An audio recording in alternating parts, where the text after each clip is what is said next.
Hola amigos, ¿cómo están? Bienvenidos a un nuevo episodio donde vamos a analizar al señor Javier Herbas, candidato a la presidencia del Ecuador. Tenemos un video donde analizamos el debate, donde la actuación de Herbas fue ahí nomás, ni fu ni fa, no estuvo ni mal, ni estuvo excelente, pero justamente estos debates son para que destaquen esos candidatos que le hace falta ese extra, destaquen. Vamos a ver cómo está en las encuestas. Esto está la semana anterior porque me dicen que esto ha cambiado, pero ustedes ya saben la opinión que yo tengo sobre las encuestas. Pero hasta aquí Javier Herbas era el penúltimo candidato con un 6.5%. Eh, Le ganaba por 1% a Daniel Noboa. Yo creo que esto después del debate ha cambiado muchísimo. Pero bueno, vamos a ver un poco una semblanza de el señor Javier Herbas. Javier Marcelo Javier Herbas, nacido en 1972, 50 años, empresario y político ecuatoriano en Guayaquil, tiene acento de la sierra, presidente de la empresa Nova Alimentos, fue candidato a la presidencia del Ecuador por la izquierda democrática en las elecciones del 2021. Así como lo decíamos, es dueño de un grupo exportador especializado en el tema del brócoli congelado y otras empresas agrícolas. Carrera política, no había sido conocido, la izquierda democrática lo invita, aunque él dice que es un socialdemócrata, pero participa y queda en cuarto lugar, sorprendiendo a propios extraños por encima de Lucio y César Montúfar, bueno, que son unos muertos a esta altura, pero su campaña se caracterizó por un posicionamiento en el tema de las redes sociales, sobre todo en el TikTok, cuando salía con un scooter. Ahorita parece que no le está funcionando. En la segunda vuelta apoyó ahí más o menos a Guillermo Lazo y después se salió de la izquierda democrática. Actualmente participa por el partido Reto. Controversias en el tema este de los impuestos, que Lazo dijo que debía tantos impuestos, luego dijo que se había confundido, Lazo como siempre una vergüenza. A la final Herbas dice que sí se siente perseguido por este tema de los impuestos. Entonces hasta ahí la información de Wikipedia de Javier Herbas, que como les decía en el debate, no fue la gran cosa.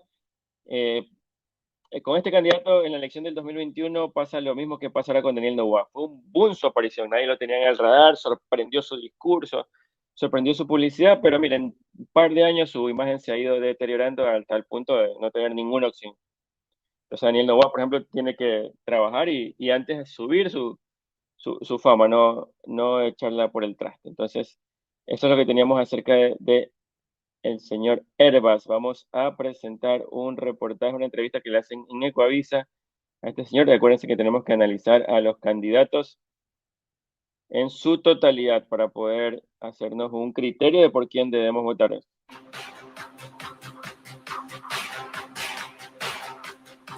Es la segunda ocasión en que Javier Herbas busca llegar a la presidencia de la República.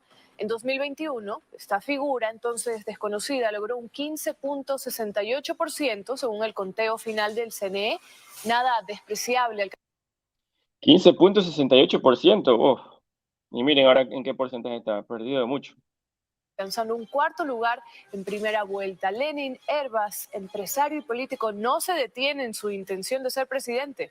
Alejandra y hoy vamos a revisar sus definiciones para un gobierno corto, donde la ciudadanía espera resultados rápidos, ciertos, visibles.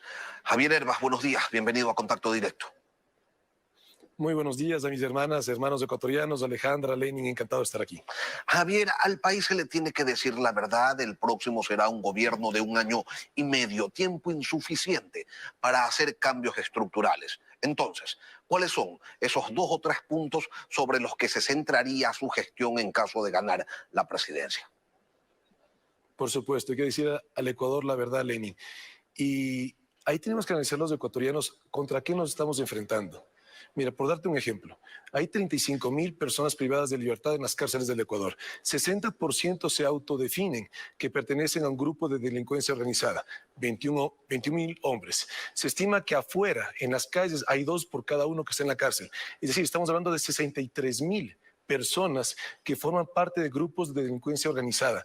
En Colombia, en su mayor momento de apogeo de las FARC, eran 18.000 hombres armados. Esto lo que significa es que nos estamos enfrentando con un problema de seguridad nacional y así tenemos que enfrentarlo. ¿Cómo? Y eso requiere unidad. ¿Cómo? Pero eso, unidad y estrategia. ¿Cómo los va a enfrentar? Importante, ¿cómo? Porque todos hacen el diagnóstico, eso lo puede hacer hasta un niño de 8 años en la escuela.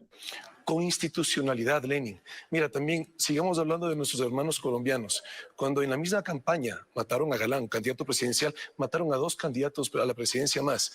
¿Cómo Colombia logró salir de ese momento tan difícil de su historia, yendo a recuperar institucionalidad fundamentalmente a través de la Corte Suprema y la Corte Constitucional? Eso es lo que tenemos que hacer los ecuatorianos. Eso es lo estratégico. Estamos hablando permanentemente de lo inmediato y dejamos de conectar con lo estratégico. Los dos van de la mano. A ver, pero ¿cuál es la acción concreta que van a hacer en las cárceles para esas personas, esos miles que están, y cuáles son las acciones concretas a desarrollar en las calles para esos otros miles de personas que corresponden a esos grupos de delincuencia organizada? En lo inmediato, cortar la comunicación. En lo Que a esta altura se le ha hecho imposible a todos los gobiernos, ¿verdad? inmediato, mandar a justamente capacitarse personal de la Policía Nacional en investigación y en inteligencia. ¿Sabes cuánto tiempo demora que un funcionario se capacite?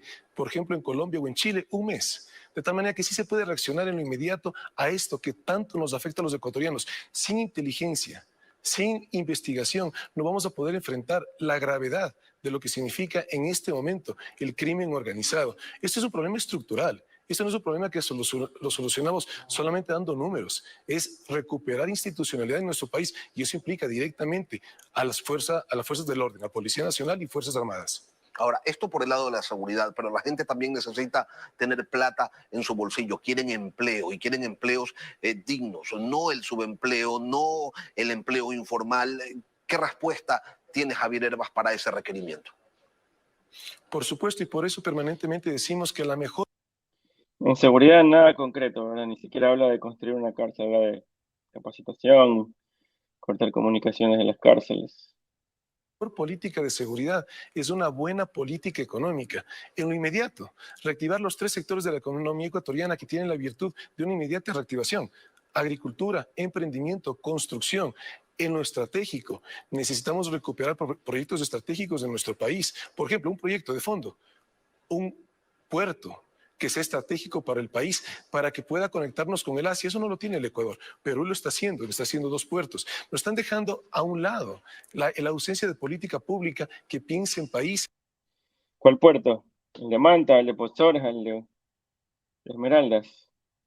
Porque aquí muchos gobiernos prometieron el puerto de transferencia y resulta que toda la carga la tiene Guayaquil. Y eso está haciendo que el Ecuador esté solamente en lo inmediato, olvidando que el país tiene que proyectarse. Hay que reactivar economía, hay que generar plazas de trabajo, pero eso es consecuencia de una reactivación económica. ¿Y cuál sería esa medida? Llega Javier Hervas a Carondelet y dice, ok, tengo que tomar una decisión, y esa decisión va a redundar en que la gente pueda pues tener la posibilidad de acceder a un trabajo, de que las empresas puedan pues reactivarse y requerir de más personal. ¿Cuál sería esa decisión? Te menciono, por ejemplo, en emprendimiento en agricultura y construcción. En emprendimiento, acceso a la banca pública. Realmente, Lenin, le podemos cambiar la vida a familias ecuatorianas con un crédito de $300. Es la realidad que viven. Yo estuve, por ejemplo, en Guayaquil, en Ciudad de Crédito de $300, escuché bien. Es que, ¿para qué alcanza? Dios.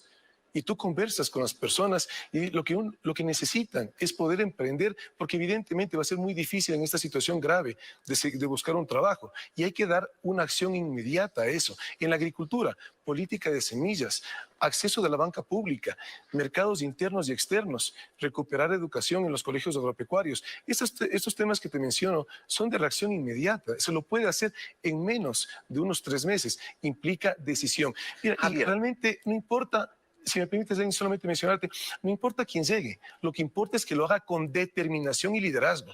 Y liderazgo también implica humildad. Humildad de no estar pensando que para que el Ecuador cambie para bien, necesitamos tener un presidente que no tenga la soberbia de pensar que lo sabe todo, sino que más bien se rodee de excelentes profesionales para poder hacer ¿y un cuáles excelente son esos gobierno. excelentes profesionales? Porque usted dice, yo tengo un plan, pero Yo sí creo que los gobiernos no es que dan trabajo directamente, pero crean las condiciones para que el empleo crezca.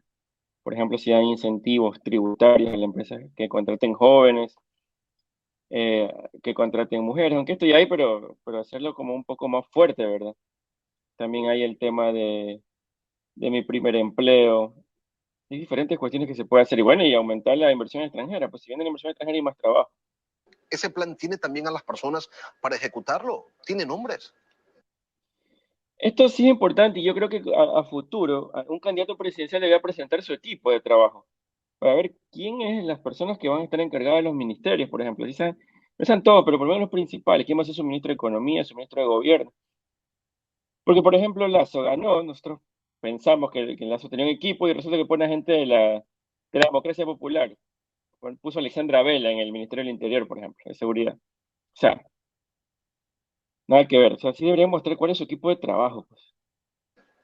Pero de largo, hay mujeres y hombres muy capaces. Por ejemplo, un nombre que ya dimos para el sector de salud, como ministro de salud, un doctor que en su historia de vida y en su trayecto profesional lo puede validar, que es Santiago Carrasco. Pero hay muchas mujeres y hombres muy capacitados para los diferentes temas. Lo que necesitamos es despolitizar al gobierno, es decir, colocar personas que sí hablemos de meritocracia, porque hoy en día estamos enterrando la meritocracia con los amiguismos, lo estamos enterrando con los apellidos rimbombantes y lo estamos enterrando con pago de favores políticos. Javier Herbas, candidato presidencial. Bueno, ahí teníamos un poco el tema de Javier Herbas. Ustedes sacarán sus conclusiones. Para mí tiene un plan de trabajo bastante flojo. Le falta también un poco de carisma, llegar a la gente. Creo que no tiene ninguna posibilidad. Y yo creo que hasta aquí los candidatos que no tienen posibilidades, que son en este orden, y creo que les voy a cambiar un poco. Vamos a ponerle la encuesta nuevamente. Bolívar Armijos, aquí para mí va a haber un cambio. Aquí va a estar Javier Herbas de penúltimo y Daniel Noboa de antepenúltimo, aunque quién sabe si puede crecer más este señor. Pero bueno, creo que hasta aquí los candidatos que no tienen opciones. De aquí en adelante viene el análisis de los candidatos que sí tienen opciones, que serían Yacu Pérez, Otto, Sonne Hosner, sería Topic y obviamente Luisa González para la segunda vuelta o vuelta directa. Entonces, una sola vuelta. No lo sabemos. Hasta aquí este análisis, este video corto. Esperemos que sigan suscribiendo, sigan viendo estos videos. Han tenido muy buena acogida. Si tienen alguna sugerencia, dejen en sus comentarios.